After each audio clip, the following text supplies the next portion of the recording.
Hell is real. The wrath of God is real. And if you want to sum up all mankind, no matter the skin color, no matter the country they come from, it is this.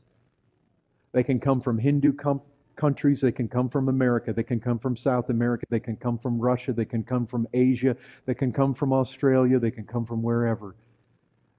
But one thing's for certain. We're all descendants of Adam. And by nature, we're in trouble. By nature, we are fodder for the fire. Every half second, somebody perishes. Somebody dies. And if Scripture be true, only a remnant are truly Christians. Do you recognize the horror that is taking place right at this moment? Because from the time I started this sermon until right now, there are souls who have perished and they have come face to face with the reality of an angry God. Who can stand? Who can abide the consuming fire? Nobody can. It's like you take a bug and you throw it in the fire. Edwards liked to use that picture. It just yields before the fire. What can you do? You die, and there you are in the presence of a holy God, and everything, His whole being is bent on your destruction, and you have no hiding place. That was us, Christian.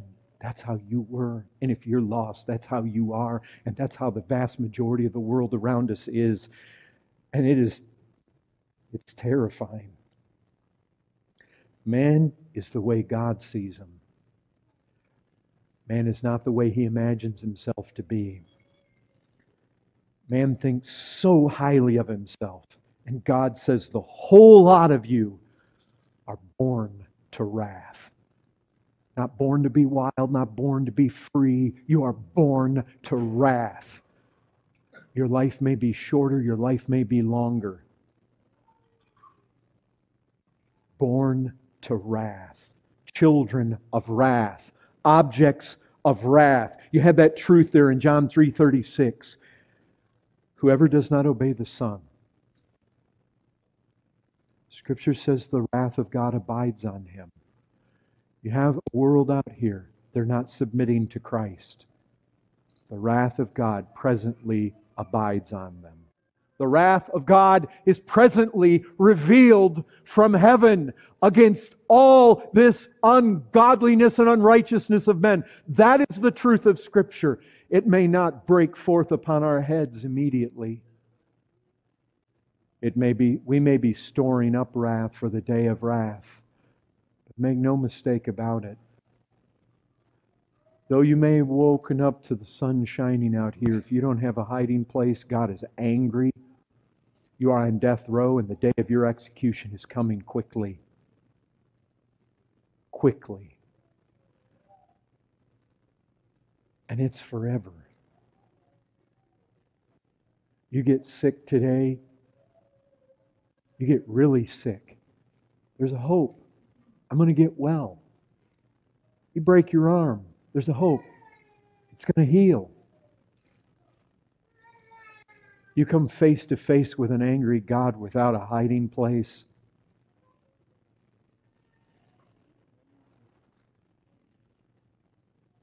There's no healing that. You just melt before it. Forever. Forever. Forever. Forever. I can remember as a young Christian, I played a John MacArthur sermon for someone in my family, hoping that God might save her through it. When it was done, or I turned it off, she responded somewhat approvingly by saying, "Oh, well, I'm glad that He isn't the kind of preacher that preaches all about hellfire and brimstone. And I said, oh, wait a second. He didn't happen to in that clip I played for you. But he most certainly preaches about hell. Why are people happy to not hear about hellfire and brimstone? Why? Listen to me.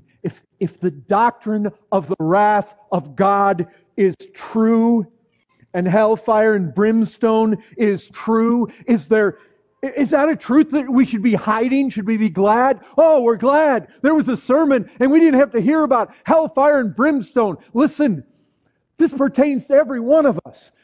We can't escape it. Is there anything that's more applicable to the human race than if all mankind are children of wrath and we at breakneck speed are headed towards eternity? Listen, we sing a song called "The Sands of Time Are Sinking," and we are in that hourglass, and we are going down with the sands, and you can't stop it.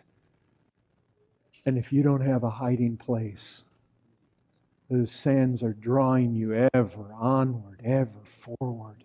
You can't stop. You can't just opt out. You can't say, well, I didn't pick it to be like this, so I'm out of this. I want no part of this. You don't get to make that call. And if you don't have a hiding place, I'll tell you what's waiting in those sands down there. It is the wrath of God. It is eternity.